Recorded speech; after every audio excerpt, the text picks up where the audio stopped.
Shalom, chers frères et sœurs en Christ. Salut, vous écoutez la voix du pasteur Doji Koukou de l'église apostolique du Bénin en direct depuis Godourou, Djawé. C'est encore le moment, c'est jeudi, de passer à la prière journalière. Et je suis déjà là confortablement, par la grâce de Dieu, pour prier pour vous. Et vous savez bien, avant de commencer à prier pour vous, il faut que je vous donne un peu de l'exhortation, c'est-à-dire la parole de Dieu. Aujourd'hui, nous voulons tirer quelques leçons d'un passage biblique que je tire dans Ésaïe chapitre 38, à partir du verset 9 jusqu'au verset 12. Le thème que je vais utiliser pour cette prière est intitulé, je vais intituler cette prière en disant au dernier degré de l'impossible, ne dis rien de désespéré. Au dernier degré de l'impossible, ne dis rien de désespéré. Chers amis, lorsqu'on parle du dernier degré, ça peut être un degré élevé, un degré bas. On va considérer le degré élevé, ça veut dire le niveau élevé. Quand on dit au dernier degré de l'impossible, ça veut dire lorsque c'est impossible jusqu'à l'impossible. C'est un peu une tautologie, mais je l'utilise comme ça. Donc, quand on dit au dernier degré de l'impossible, ça veut dire au bout de l'impossible, jusqu'à la fin impossible de l'impossible, jusqu'à l'irréparable de l'impossible, jusqu'à l'impossible de l'impossible, jusqu'à ce que toutes les possibilités n'aient plus de capacité de se réaliser. Lorsqu'on parle du dernier degré de l'impossible, on parle en même temps, aux mêmes mesures, du moment où il n'y a plus rien à faire et il n'y en aura plus rien à faire.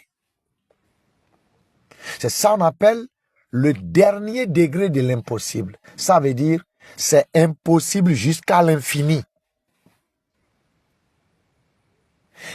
Et le terme dit, même jusqu'au dernier degré de l'impossible, toi, il ne faut pas dire quelque chose de désespéré. Quand on dit désespéré, on considère le fait qu'on n'ait plus d'espoir. On parle de la disparition totale de l'espoir. On dit peut-être que une personne est désespérée, ça veut dire la personne là n'a plus d'espoir. Lorsqu'on dit ne dis rien de désespéré, je ne suis pas un professeur de français. Quand même, je l'explique à ma manière. Je ne suis pas un rédacteur en chef à la radio ni à la télé. Je ne suis pas un journaliste. Je ne suis pas un littéraire. Mais je parle mon français à ma manière, pourvu que tu me comprennes. Lorsqu'on dit ne dis rien de désespéré, ça veut dire ne prononce pas une parole dans laquelle il n'y a plus d'espoir. Chers amis, il y a quelque chose que le français appelle la désillusion. Et à ma manière de comprendre, ce qu'on appelle la désillusion, c'est que dans l'intention, ou bien en tout cas, tu as décidé de faire quelque chose. Et en faisant la chose, tu as l'intention que, avant la fin de la chose, tu vas obtenir un tel et tel bénéfice. Et dans ton cœur, dans ta pensée, tu te dis que c'est sûr. C'est ça ou rien.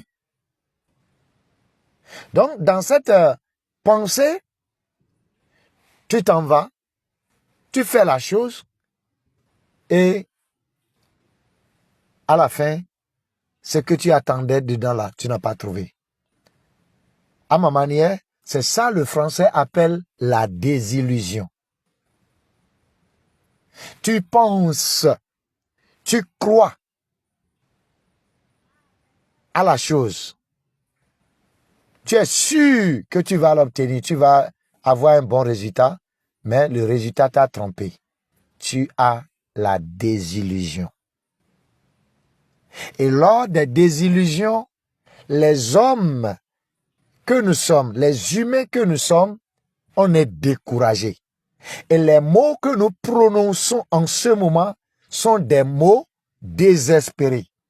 Sont des mots qui prouvent que nous-mêmes, nous sommes désespérés. Nous n'avons plus d'espoir. Quelqu'un qui n'a plus d'espoir, sa bouche ne fait que dire des paroles qui n'ont pas d'espoir. Quelqu'un qui n'a plus d'espoir, son cœur ne déverse que des émotions qui n'ont pas d'espoir. Et on peut appeler cette émotion-là émotion désespérée. Comme la personne même désespérée. Tout ce que la personne dit, on peut appeler ces paroles-là des paroles désespérées. Comme la personne même est désespérée. Mais sachons, chers collègues, chers auditeurs, vous qui écoutez la voix du pasteur Dodi Koukou, sachez que, et moi, et vous, ça peut arriver que la nature des choses, les problèmes que nous rencontrons, les situations que nous traversons, tout ce qui se passe dans notre vie aille jusqu'au dernier degré de l'impossible. Et j'ai déjà expliqué ce qu'on appelle le dernier degré de l'impossible. Mais ne disons rien de désespéré. Ne disons rien qui n'a pas d'espoir. Ne prononçons aucun mot sur notre vie ou sur la situation qui n'a pas ou bien qui n'est pas d'espoir. Croyons et continuons à croire. Dans le passage que nous voulons lire, je vais citer Ésaïe 38, verset 9 jusqu'au 12e verset. Je vais lire. Dans la parole du prophète Ésaïe, il y a un homme là qu'on appelle roi Ézéchias. Et le roi Ézéchias, il a parlé de sa situation qu'il a traversée. Et la situation qu'il a traversée, c'est une situation de maladie. Une maladie du dernier degré de l'impossible. Le roi Ézéchias a traversé une situation de maladie qui a atteint son dernier degré de l'impossible. Et cette maladie, pourquoi c'est une maladie du dernier degré de l'impossible? C'est parce que, avant qu'il ne tombe malade, c'est Dieu lui-même qui lui a dit qu'il va tomber malade. C'est Dieu lui-même qui lui a affirmé qu'il va mourir d'une maladie plutôt mortelle. Dieu lui a dit, sois prêt à mourir. Tes jours sont finis sur la terre.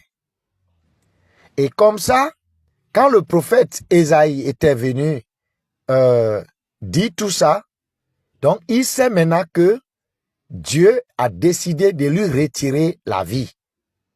Dieu a décidé d'écourter sa vie. Et il voit déjà sa vie écourtée. Il sait qu'il ne va plus continuer à vivre.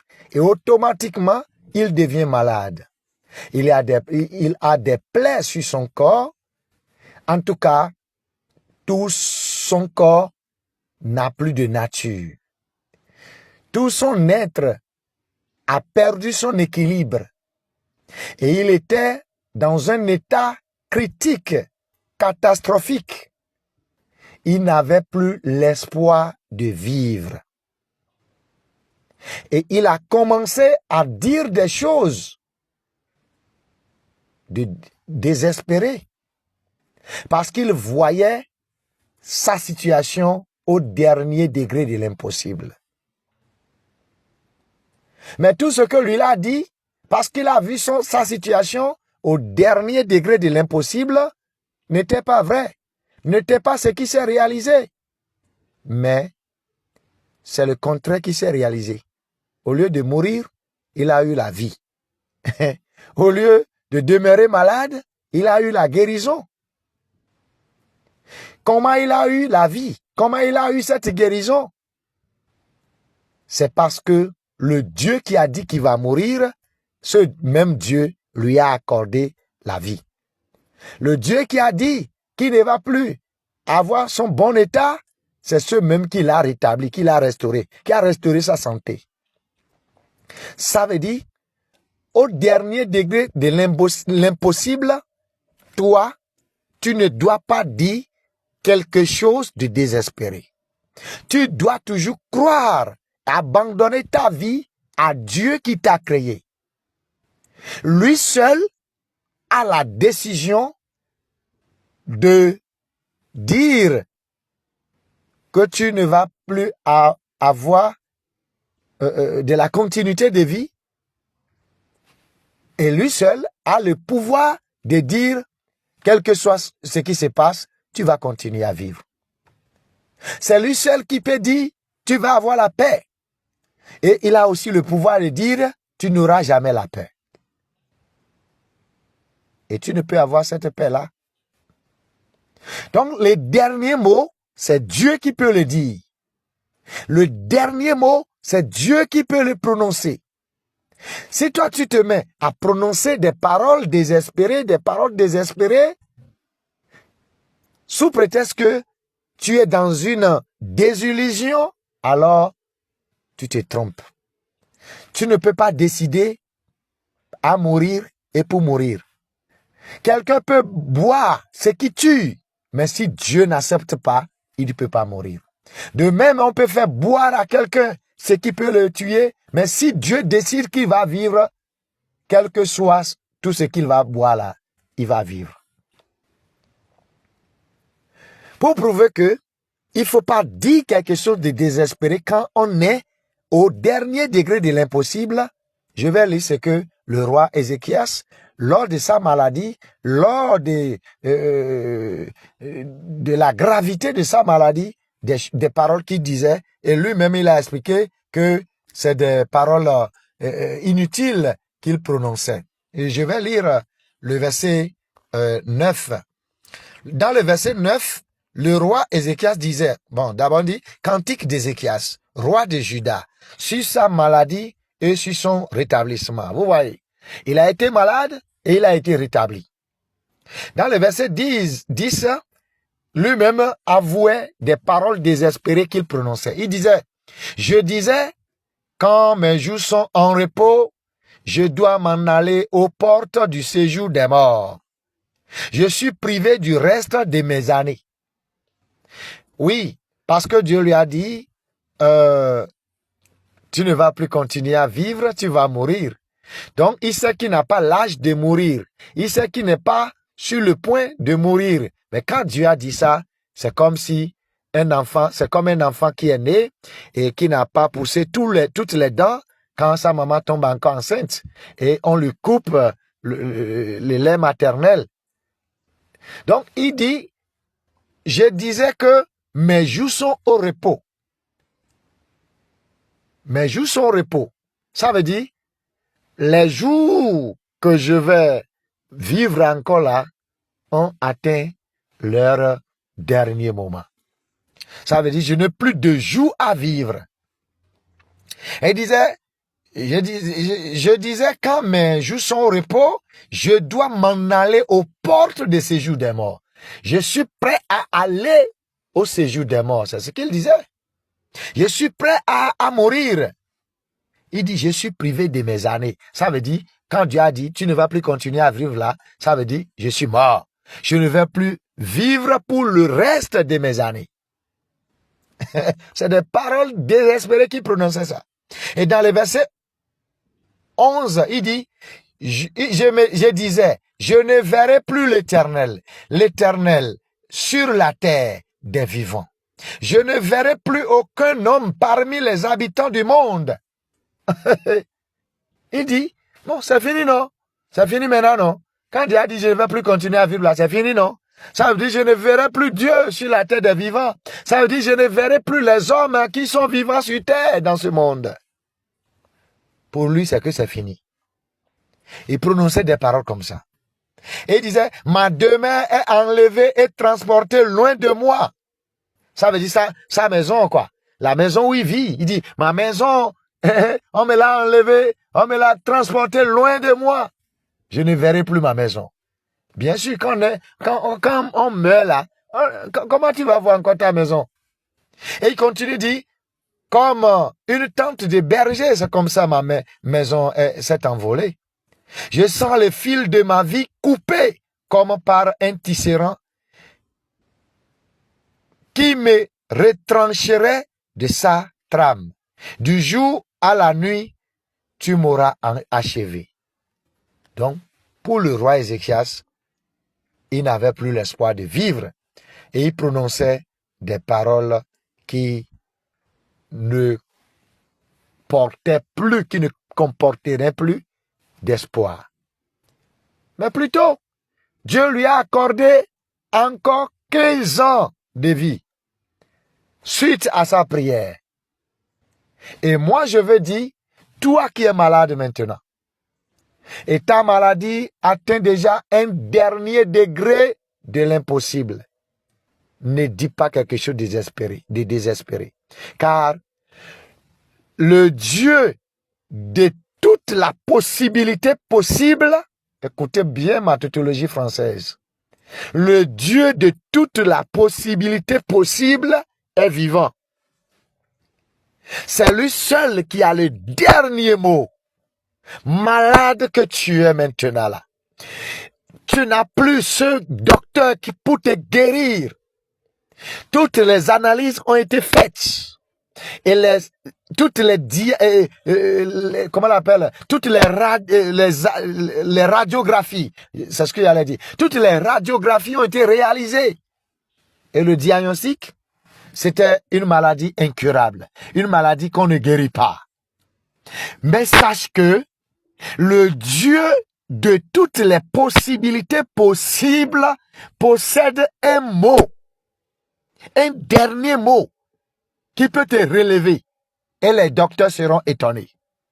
Et les hommes qui te voient à l'impossible, qui te considèrent déjà cadavre, seront étonnés.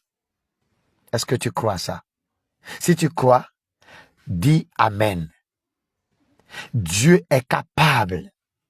Dieu est capable. Dieu possède tous les moyens. Et excusez-moi, Dieu possède tous les moyens, toutes les possibilités, toutes les capacités de réagir. Ézéchias, il a retrouvé encore 15 ans de vie qu'il n'espérait pas.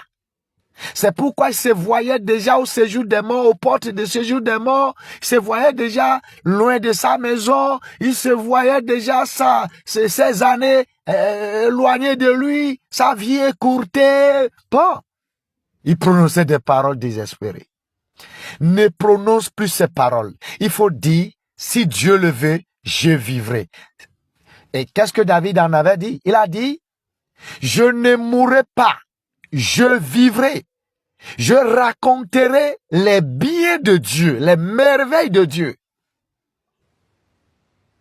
Ah oui, même si tu te vois déjà au seuil de la mort, du séjour des morts, moi, pasteur Dodi Coucou, je te dis, au nom de Jésus, reçois la vie Reçois la vie, reçois la vie, reçois la vie, reçois la guérison, reçois la vie, reçois la guérison, reçois la vie, reçois la guérison, reçois la vie, reçois la guérison, reçois la vie au nom de Jésus.